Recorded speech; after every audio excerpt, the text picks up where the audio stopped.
Waduh, sepertinya ini harus menjadi perhatian kita semua, khususnya bagi para orang tua terhadap para anak gadisnya nih. Lantaran hanya untuk membeli kuota internet, siswi SMP di Batam terlibat prostitusi online dan memasang tarif sebesar Rp500.000. Duh, sayang banget nggak sih kalau begini gimana nasib generasi penerus kita? Aksi nekat seorang siswi SMP berusia 15 tahun di Batam, Kepulauan Riau, terpaksa menjual diri demi membeli kuota internet dan keperluan sehari-hari.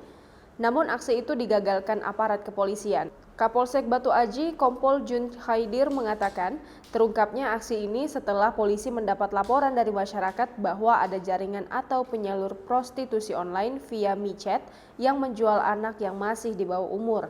Dari sana, polisi melakukan pengembangan dan akhirnya berhasil mengamankan 2 orang pelaku yang diduga sebagai penyalur prostitusi online. 2 orang pelaku tersebut berinisial RS dan ML. Mereka adalah pengangguran. Dari pemeriksaan awal, korban mengaku sengaja menjual diri hanya karena tidak memiliki uang untuk kebutuhan sehari-hari selama pandemi virus corona. Korban juga mengaku menjual diri demi membeli kuota internet. Apalagi korban berasal dari keluarga yang sedang bermasalah dan jauh dari pengawasan orang tua. Kondisi korban langsung dimanfaatkan oleh penyalur prostitusi online tersebut. Haidir menambahkan korban mengenal pelaku dari jejaring sosial Facebook. Dari sanalah komunikasi terjalin hingga akhirnya korban paham dan sempat mempromosikan dirinya sendiri melalui akun micet.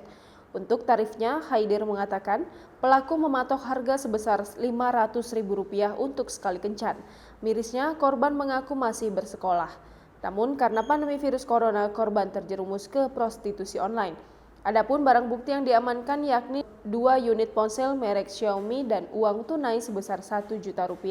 Untuk mempertanggungjawabkan perbuatannya, kedua pelaku dijerat pasal 76B JO 88 Undang-Undang RI Nomor 35 Tahun 2008 perubahan tentang Undang-Undang RI Nomor 23 Tahun 2002 tentang perlindungan anak di bawah umur dengan ancaman 10 tahun penjara.